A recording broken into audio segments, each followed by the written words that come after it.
Graça e paz, sejam bem-vindos ao canal Ensino e Palestra. Meu nome é Alex Paulo e o objetivo deste canal é promover o estudo sistemático da Palavra de Deus. Hoje eu irei comentar mais uma lição do segundo trimestre de 2020 da revista Lições Bíblicas, o guia de estudos editado pela Casa Publicadora das Assembleias de Deus.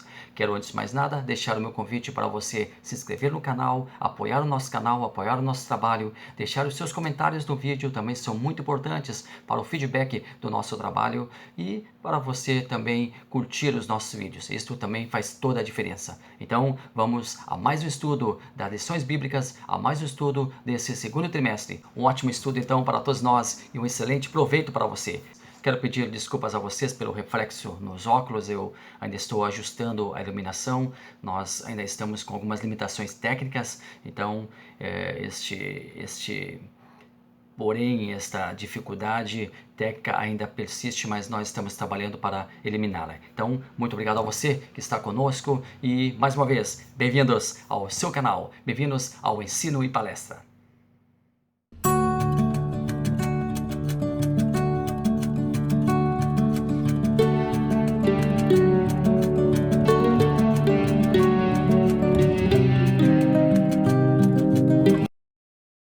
A lição desta semana é a lição número 7. Cristo é a nossa reconciliação com Deus. Nós vamos fazer, ao exemplo das últimas semanas, o comentário em cima do nosso texto, da nossa referência para a leitura bíblica em classe, que nesta lição encontra-se em Efésios capítulo 2, versículos 14 a 19. E assim, fazendo análise textual, embora uma análise limitada, até pelo espaço, até pelo tamanho do vídeo, nós estaremos com certeza então estudando os tópicos e subtópicos da nossa lição de hoje. Porque Ele é a nossa paz. Ele, Cristo, é a nossa paz. O que significa a palavra paz? Segundo o autor da revista, pastor Douglas Batista, paz significa ausência de conflito, harmonia. Nós também definimos paz como bom relacionamento. A paz ainda significa um estado de tranquilidade. Cristo, ele é o príncipe da paz. Este príncipe da paz que fora preconizado, que fora profetizado pelo profeta Isaías. Os judeus usam uma expressão shalom, que significa paz seja convosco. Cristo é a nossa paz. Nosso Senhor e Salvador Jesus Cristo, o Príncipe da Paz, nos confere a paz para que nós possamos transmitir para todos. Deixa só eu abrir um parêntese aqui, muito interessante. Algumas pessoas dizem assim: eu dou paz para quem é crente, eu dou paz para quem é evangélico, eu dou paz para quem professa a mesma religião que eu dou paz para quem tem os mesmos pensamentos que eu. Eu entendo que nós, ao transmitirmos a paz, nós estamos doando algo que nós temos. Eu só posso doar algo que eu tenha. Eu só posso doar algo que eu tenha em quantidade suficiente para que eu, fazendo a doação, também não me falte. Então nós temos que ter abundância de paz. E quando eu digo paz seja convosco, eu estou oferecendo esta paz. Eu estou me colocando à disposição para que esta paz seja concretizada na vida do meu interlocutor. Eu quero espalhar a paz para todos. Claro que eu tenho a minha comunidade, eu tenho as pessoas com as quais eu me relaciono e quero que as pessoas tenham a paz. Mas esta paz eu devo passar para toda e qualquer pessoa. Independente do credo, independente da confissão religiosa, a paz que nós temos, nós devemos transmitir. É claro que nós não costumamos dizer paz, Senhor, para todos, não costumamos dizer paz seja convosco para todos, nós cumprimentamos as pessoas com um bom dia, uma boa tarde, boa noite. Este é o comportamento adequado para a civilidade, é o cumprimento. Mas nós também devemos desejar a paz sim para todas as pessoas, porque nós temos a paz. E se nós nos sentimos tão bem com essa paz, se nós nos sentimos tão acolhidos com esta paz, se nós nos sentimos tão nutridos com esta paz, que esta paz ela possa transpor os muros divisórios que possam existir, muros muitas vezes invisíveis. Então eu devo ofertar a minha paz para toda e qualquer pessoa. Fechamos aqui este parêntese. Jesus é o príncipe da paz. Ele é a nossa paz. De ambos os povos fez um. Na lição anterior, nós analisamos o contexto entre judeus e gentios e vimos da inimizade que existia entre os dois povos. Aliás, a lição anterior, na verdade, ela está sendo completada com a lição que nós estamos estudando hoje. Então, se você quer assistir, e eu acho muito interessante que você, antes de continuar assistindo esta aula, esta lição, assista também a lição anterior, porque esta lição, na verdade, é uma sequência imediata à lição anterior, inclusive tocando em alguns pontos em comum. Então, está aí na tela a lição anterior para que você clique, assista ela e depois retorne para a lição desta semana. Tranquilo? Vamos continuar então? Então, esses dois povos estavam divididos. Pois bem, Cristo veio promover a reconciliação entre ambos. E a partir da morte de Cristo no Calvário, ele cria uma nova classe de povos, a Igreja, aqueles que aceitaram sua obra redentora e passaram a observar seus preceitos. Nesse novo povo, há lugar para todos, e a convivência deve ser harmônica. A nação de Israel e o restante dos povos, os gentios, recebem a mesma oportunidade de receberem o título de filhos de Deus. Igreja, do grego eclésia, tirados para fora. Mas fora do quê? Para fora de onde? Para fora do sistema maligno que rege este mundo. Nós não estamos aqui falando em mundo físico, mas no sistema espiritual que rege este mundo. A Bíblia fala que o mundo jaz no maligno. Está lá em 1 João, capítulo 5, versículo 19. Sabemos que somos de Deus e que todo mundo está no maligno. É importante deixar bem claro que Deus nunca abandonou a nação de Israel, em nenhum momento. Ele pensou em trocar a nação israelita por outra. O que Deus fez foi estender o honroso convite que fizera a nação de Israel para que essa fosse seu povo peculiar, tendo recebido uma negativa como resposta. Então Deus, ele estende este honroso convite a toda a humanidade, para que todos desfrutem do mesmo privilégio de serem chamados filhos de Deus. Observação: se a nação de Israel tivesse acolhido a vontade de Deus, ela seria sim uma nação sacerdotal. Mas nós, que não somos judeus, que não estávamos entre a nação de Israel, que não estamos entre a nação de Israel, que não somos contados entre os israelitas, também seríamos alcançados pela graça de Deus. Que não fique nenhuma dúvida, nós, em um momento ou outro, seríamos alcançados pela majestosa graça de Deus. Este momento foi abreviado pela negativa do povo de Israel em ser uma nação sacerdotal, mas mais cedo ou mais tarde, caso eles realmente tivessem aceitado este convite, nós também seríamos alcançados. Isto é fato, isto é maravilhoso, isto faz parte da vontade de Deus para a salvação de toda a humanidade. Derrubando a parede de separação que estava no meio. Sobre este assunto, nós tratamos no tópico anterior. Também na lição anterior nós falamos sobre o muro de separação que existia no pátio do templo e que delimitava o espaço concedido aos gentios. Foi simbolicamente derrubado com a morte de cruz no Calvário.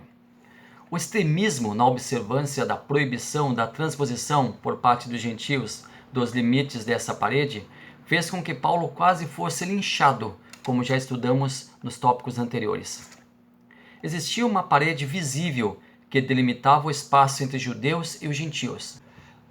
No livro A Igreja Eleita, na página 79, o pastor Douglas Batista fala, ou melhor, escreve: de qualquer lugar os gentios podiam olhar e observar o templo, porém não tinham permissão de aproximar-se dele.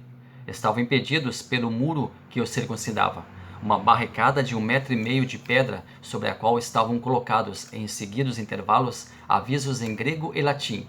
Na verdade, esses avisos não diziam os intrusos serão processados, e sim os intrusos serão executados.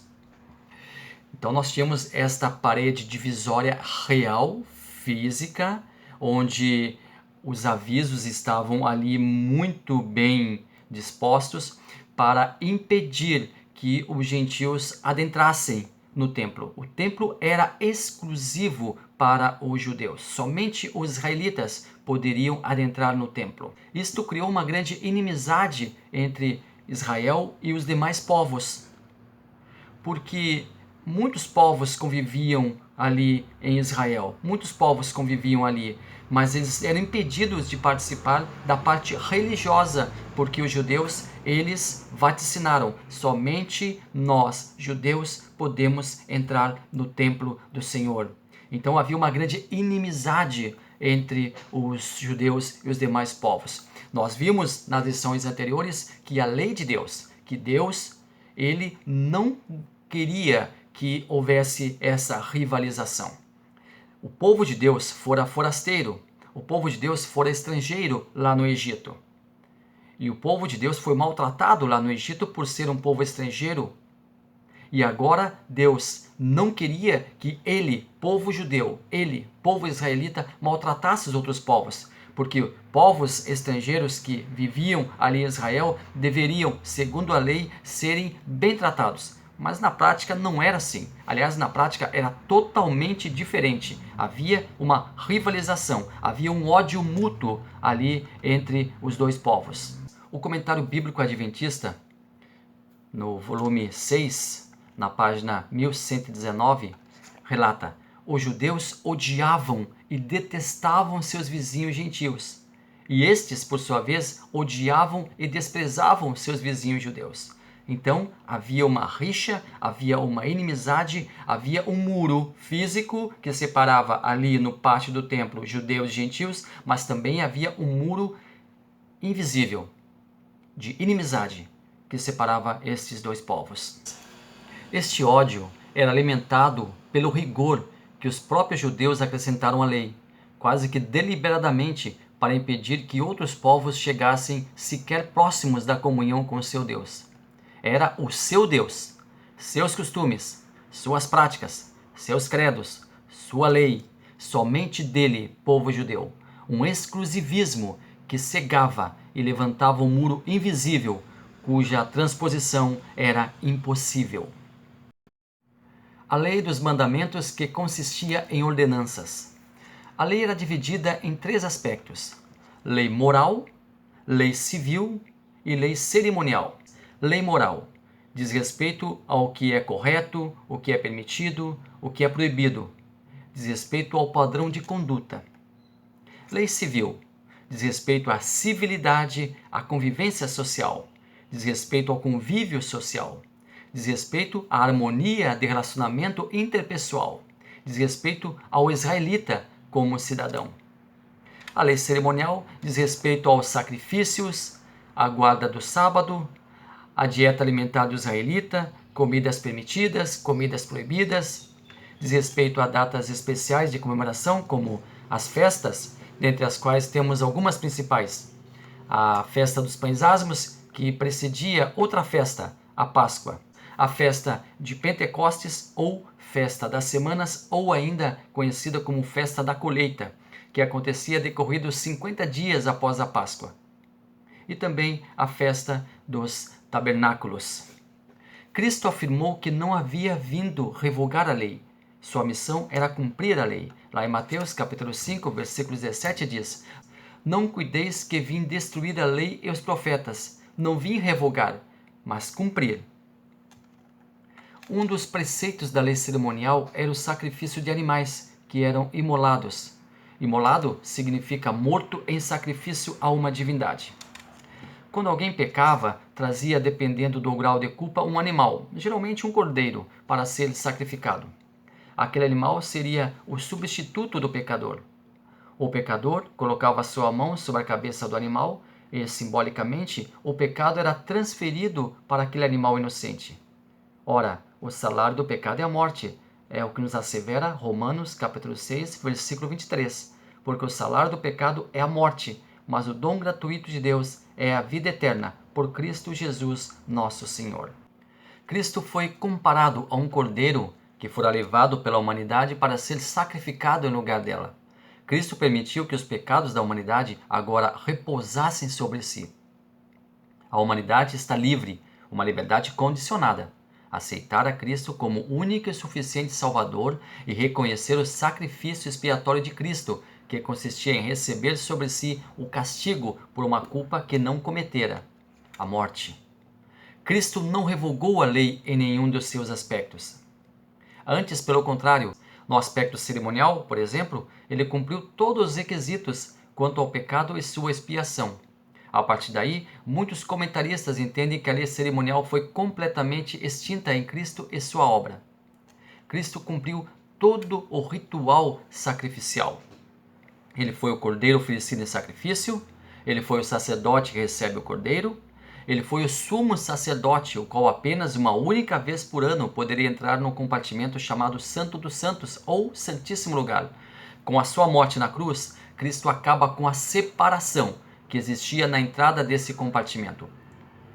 Essa separação dizia respeito a uma cortina que separava o compartimento santo do compartimento Santíssimo Lugar ou Santo dos Santos, ali onde repousava a Arca do Senhor, ou também conhecida como a Arca da Aliança. E hoje então todos nós temos livre acesso à presença de Deus. A lei cerimonial chegou ao fim na cruz. Nos planos originais de Deus, a lei cerimonial não deveria servir de ponto de inimizade entre os israelitas e os demais povos. Deus estabelecera um conjunto de regras para serem seguidas à risca por seu povo, e esse mesmo povo não deveria discriminar ou menosprezar os demais povos por não cumprirem tal conjunto de regras. O comentário bíblico adventista do sétimo dia, volume 6, assevera: foram as interpretações que os judeus lhe acrescentaram, as adições que lhe fizeram e as atitudes exclusivistas e hostis que adotaram como resultado que se tornaram a base da hostilidade. Os regulamentos adicionais, juntamente com as interpretações envolvidas, serviram para modificar a força e a função dos mandamentos originais, ou então para anulá-los. A lei cerimonial foi cumprida em Cristo, mas a lei civil e a lei moral, elas estão em vigor, porque elas falam de civilidade, elas falam de harmonia, elas falam de relação interpessoal, elas preconizam sobre o que é certo e o que é errado. Sim, que não sois estrangeiros, nem forasteiros, mas concidadãos dos santos e da família de Deus. Como vimos anteriormente, os gentios, estrangeiros, forasteiros, estavam protegidos pela lei, mas eram, na maioria das vezes, humilhados pelos israelitas que o desprezavam. Cristo os recebe, não como forasteiros, mas como herdeiros de uma sublime herança, a salvação. Paulo falava para pessoas que não eram judeus e não tinham conhecimento do Messias e de suas promessas. E aqui na carta de Efésios, Paulo está falando para este grupo. Agora, o apóstolo dos gentios escrevia aos gentios, mostrando-lhes que a graça de Deus era algo absolutamente acessível para eles. Uma família até então inimaginável, que unia dois povos, até então inimigos entre si, surgiu a partir da decretação da graça de Deus sobre a raça humana, esta família, a igreja, da qual nós fizemos parte.